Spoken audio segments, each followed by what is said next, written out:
The small-town sheriff arrested his own daughter. Then the truth came out. A story for American Story Channel. The cuffs clicked shut at 11:47 p.m. on a Tuesday, and Sheriff Daniel Dan Holloway felt the sound echo through his bones like a gunshot in an empty canyon. His own daughter stood before him in the booking room of the Millbrook County Sheriff's Department, her wrists bound behind her back, her dark brown eyes, his eyes, staring back at him with a mixture of defiance and something else. Something that looked dangerously close to relief. "Read her rights, Deputy Vance," Dan said, his voice steadier than he felt. "Dad," Sarah Holloway began. "Don't." The word came out sharper than intended, a blade cutting through the stale air of the station. "You don't get to call me that right now." The fluorescent lights hummed overhead, casting that sickly yellow glow that made everyone look guilty. Sarah was 23 years old, a graduate student in criminology at the University of Michigan, home for the summer to work on her thesis. That's what she'd told him. That's what she'd told everyone in Millbrook, Ohio, a town of 4,200 people where everybody knew everybody's business before breakfast. What she hadn't told anyone was that she'd been breaking into the old Carmichael estate every night for 3 weeks. Or that she'd been found standing over the body of Eleanor Voss, the town's most hated woman, with a bloody fireplace poker in her hands, the hook. 3 hours earlier, Dan had been sitting in his office, a converted back room of the 1892 limestone courthouse that served as the heart of Millbrook. He was reviewing case files, mostly petty theft and the occasional drunken disorderly, when the call came in. "Sheriff, you need to get to the Carmichael place. Now." It was Marjorie Klein, the night dispatcher, and her voice carried that particular tremor that meant something had gone very, very wrong. The Carmichael estate sat at the end of Old Route 22, a Victorian monstrosity that had been empty since Old Man Carmichael died in 1987. The town had tried to demolish it twice, but both times the equipment failed mysteriously, and after a while, people just stopped going near it. It became one of those local legends, haunted, cursed, whatever you wanted to call it. Teenagers dared each other to spend the night there. Nobody ever did. Dan grabbed his service weapon and told Deputy Vance to follow in the second cruiser. The August heat wrapped around him like a wet blanket as he stepped outside, the humidity so thick you could wear it. Lightning bugs danced in the darkness beyond the courthouse steps, and somewhere in the distance, a train whistle blew, a lonely sound that always made him think of his late wife, Margaret, who used to say that train whistles were the ghosts of people who never got where they were going. He didn't know why he thought of that now. He didn't know a lot of things that night. The drive to the Carmichael estate took 12 minutes.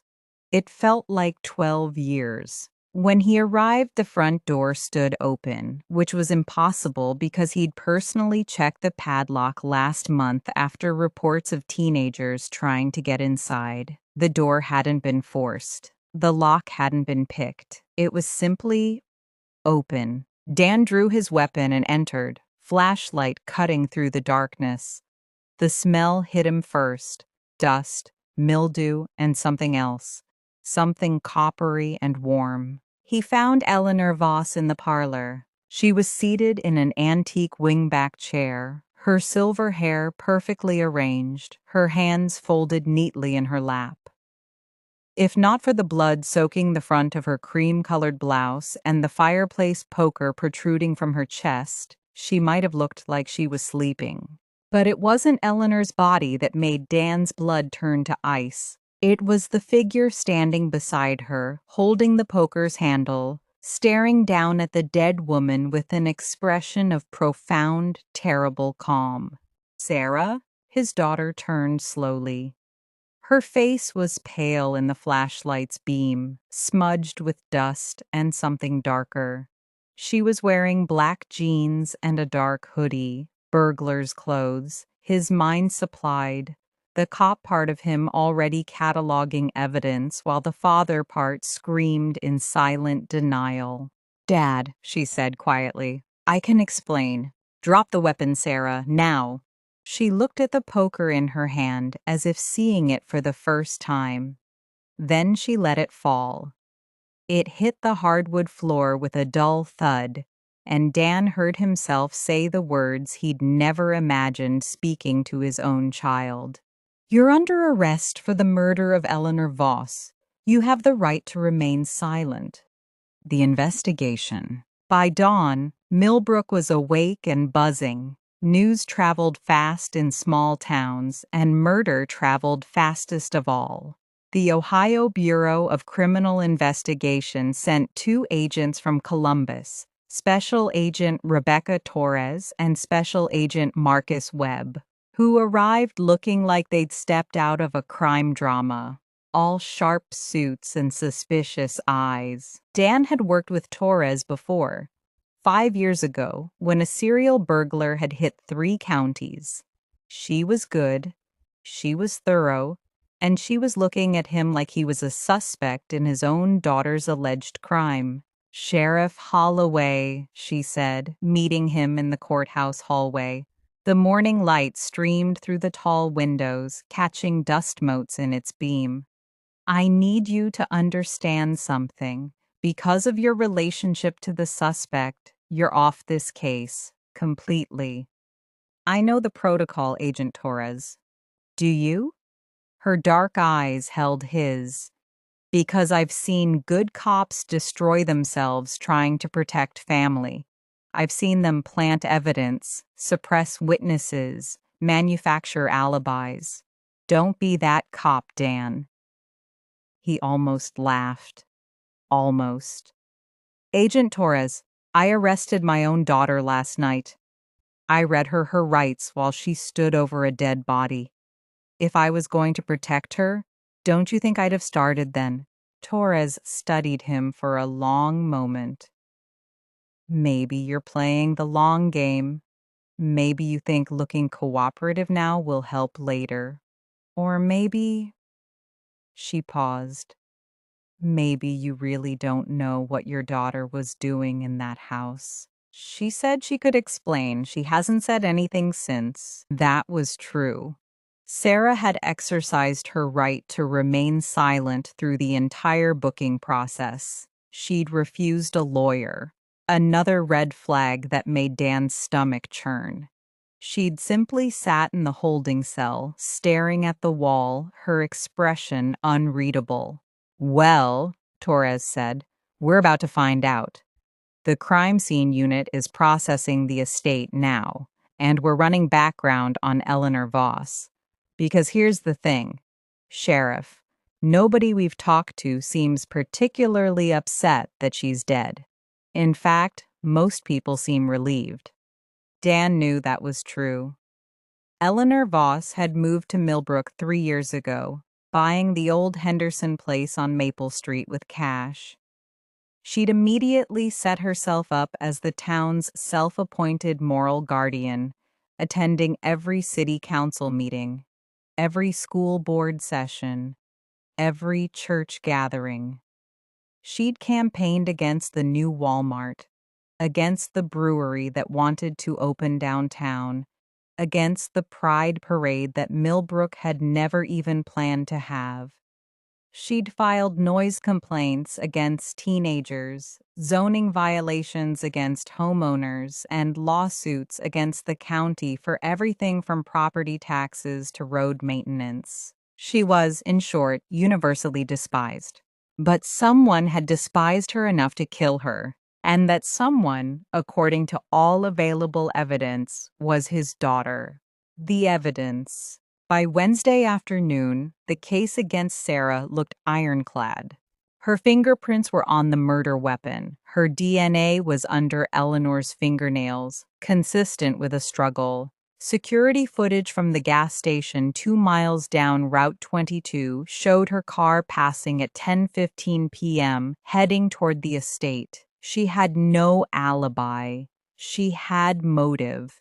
Eleanor had publicly humiliated Sarah at a town hall meeting 2 weeks prior, calling her thesis research on small-town corruption dangerous communist propaganda. And then there was the diary. Deputy Vance found it in Sarah's bedroom during a consented search, a leather-bound journal filled with increasingly agitated entries about Eleanor Voss. She knows something. I can see it in her eyes when she looks at me. She's hiding something, and she's using her moral crusade to cover it up. I followed her to the Carmichael estate last night. She has a key. She goes there regularly. What is she doing in that house? I have to get inside. I have to know what she's hiding, whatever it takes. The last entry was dated the night of the murder. Tonight. I'm going in tonight. Special Agent Torres laid the diary on the interrogation room table and slid it toward Sarah. They'd finally convinced her to accept a public defender, a young lawyer named David Chen from Akron who looked like he was still in law school and smelled like he'd been chain-smoking since dawn. Miss Holloway, Torres said, this doesn't look good. This looks like premeditation. This looks like you planned to confront Eleanor Voss. You broke into that house, you fought with her, and you killed her. Sarah hadn't spoken in 36 hours. Now she looked up from the diary, and Dan, watching through the one-way mirror with Agent Webb, saw something shift in her expression. Not guilt, not fear, determination. "Can I speak with my father?" she asked quietly. "Alone?" Chen started to object, but Torres held up a hand. "You sure you want to do that, Miss Holloway? Anything you say to him can still be used against you." "I know." Sarah's eyes found the mirror, and Dan had the unsettling feeling she could see right through it. "I need to speak with Sheriff Holloway, just him." The truth? They gave them the conference room. Dan sat across from his daughter, close enough to touch her, separated by a table scarred with coffee rings and cigarette burns from decades of difficult conversations. Sarah looked smaller than he remembered. When had that happened? She'd been a force of nature as a child, climbing trees, catching frogs, arguing with teachers who underestimated her. Margaret used to say Sarah had been born with a gavel in her hand, ready to dispense justice to the world. "Why'd you do it, Sarah? Just tell me that. Why?" She reached into her pocket and pulled out a flash drive. "Everything's on here. Everything I found. I was going to tell you, Dad. I was going to tell everyone. But then Eleanor showed up at the estate last night and I knew I was running out of time." "Running out of time for what?" Sarah took a deep breath. "My thesis isn't about small-town corruption, Dad. Not exactly. 3 months ago, I started looking into cold cases from the 1980s. Unsolved murders across rural Ohio. I found a pattern. 7 women, all killed between 1982 and 1987. All in towns within a 100-mile radius of Millbrook, all stabbed with long, thin blades, all posed sitting upright, hands folded like they were praying. Dan felt the room tilt. The Millbrook slasher, that was before my time, before your time. They never caught him. They caught him, Dad. They just never knew it. Sarah pushed the flash drive across the table. Eleanor Voss wasn't Eleanor Voss. Her real name was Ellen Carmichael. She was Old Man Carmichael's daughter. The air left Dan's lungs. The Carmichael estate? She grew up there. She lived there until she was 19. And then she disappeared, changed her name, moved to Cleveland, built a new life. But she came back 3 years ago, and I wanted to know why. Sarah leaned forward, her voice dropping to a whisper. Dad, I broke into the estate because I needed proof. I needed to find what she was hiding. And I found it, in the basement, a room behind the furnace. Trophies, Dad. Trophies from 7 murdered women, jewelry, photographs, and newspaper clippings about a man named Raymond Voss, who was arrested in 1988 for assault and died in prison in 1992. Who was Raymond Voss? Eleanor's husband, her first husband from Cleveland. Dad, I don't think Eleanor killed those women. I think she knew who did, and she spent 30 years protecting him. And when I found the trophies last night, she showed up. She must have had some kind of alert system, cameras or sensors. She came in with a fireplace poker, and she tried to kill me. Dan stared at his daughter. Sarah, the poker was in your hand when I found you. Your prints were on it. Because I pulled it out of her chest after she lunged at me and fell on it. Sarah's voice cracked. She was trying to kill me, Dad. She was insane. She kept saying I couldn't take her collection away, that she'd spent too long protecting his legacy. She said I'd end up like the others, posed and pretty and silent forever. Dan stood up, his chair scraping against the linoleum. He walked to the window, looking out at the courthouse square. Millbrook looked peaceful in the afternoon light, the American flag snapping in the breeze, the old men playing checkers outside the hardware store, the mothers pushing strollers past the ice cream shop. A perfect small-town postcard, and beneath it 30 years of secrets. Why didn't you tell me? He asked, not turning around. Why didn't you come to me instead of breaking into that house alone? Because I wasn't sure who I could trust. Sarah's voice was barely audible. Dad, the Millbrook slasher case was investigated by Sheriff Bill Carmichael, Eleanor's father. He was the sheriff for 22 years. He was your mentor before he retired. He was the one who investigated those murders and found nothing. Don't you see? The whole system was compromised. I couldn't know who was protecting who. Dan turned slowly. Bill Carmichael, the man who'd pinned his badge on him at graduation, the man who taught him that a sheriff's duty was to the law, not to politics or popularity. The man who died peacefully in his sleep 5 years ago, buried with full honors, eulogized as Millbrook's finest protector, and maybe its darkest secret. There's more, Sarah said. On the flash drive, I found correspondence between Eleanor and a man in Columbus. He's still alive, Dad. He's in a nursing home. And according to the letters, there were more than 7 victims. There were 12, 5 more in other states. And Eleanor was planning to sell the trophies. She was going to auction them to collectors. She called them art. Dan picked up the flash drive. It felt heavier than it should have. Why didn't you say any of this when I arrested you? Sarah looked at him with those eyes, his eyes, Margaret's eyes, and for the first time, he saw the fear she'd been hiding. Because I needed you to believe I was guilty, Dad, just for a little while. I needed the real killer or the person protecting him to think they'd won. While I was in here, safe in custody, I knew they'd be watching you, watching the investigation. And I knew that if you believed I did it, you'd tear this town apart to find the truth. Because that's who you are. That's who you taught me to be. She reached across the table and took his hand. I needed the best detective I know to solve this case. And that's you, Dad. It's always been you.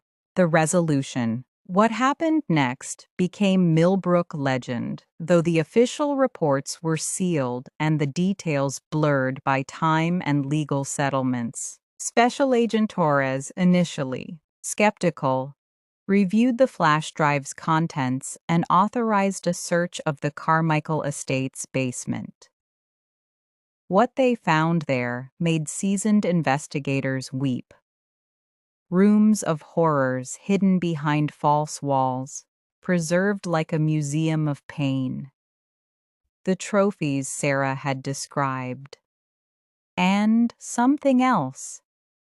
A journal in Eleanor Voss's handwriting, detailing decades of complicity, of cleaning up after her father's crimes, of protecting the memory of a monster.